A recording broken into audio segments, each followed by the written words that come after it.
Radhe Radhe public. तर आज आपलं स्वागत आहे माझ्या नवीन एका ब्लॉगमध्ये. मी ब्लॉगर डॅनियन, माझा मित्र भुऱ्या आज निघालो होतो आमच्या गावच्या दत्त मंदिरला.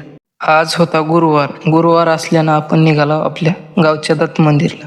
रस्त्याची तारीख किती पण करा कमीच आहे, तर रस्ता कसा वाटला ते कमेंटमध्ये सांगा.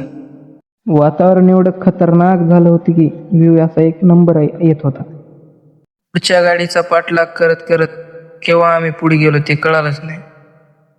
आपला मित्र भुऱ्या म्हणजे एकदम गावठी रायडर स्पेशलिस्ट. इसी हार्ड करून टाकला होता भावाने. तर आपलं गावातलं दत्त मंदिर हे पार जंगलात असल्यामुळे इकडं काय दुसरं बघायला भेटणार नाही आपल्याला, फक्त झाडं डोंगर.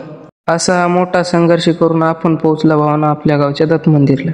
इथला निसर्ग आणि लोकांची भक्ती सांगते भावांनो की दत्त मंदिर कसं आहे. पहिलं काम केलं ते म्हणजे चप्पल सोडून आपण सीधा गेल्या दर्शनासाठी.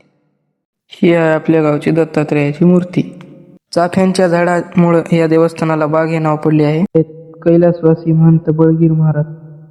आश्चर्याची गोष्ट म्हणजे इथं 50 पेक्षाही जास्त समाधी आहेत. व्हिडिओ शूट करत करत आपण पोहोचलो सूचना स्थळावर. नवीन मंदिराची निर्मिती 1/4/2023 ला झाली. दत्त मंदिरला बाय बाय करून मी निघालो गावाकडे पोहोचताच आपण पोहोचलो होतो आपल्या गावच्या मन्याड नदीवर.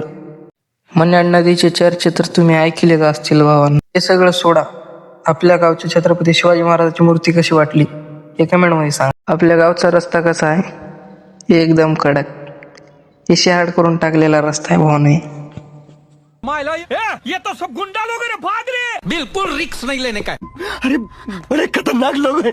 क्या? ओह गॉड, एक बार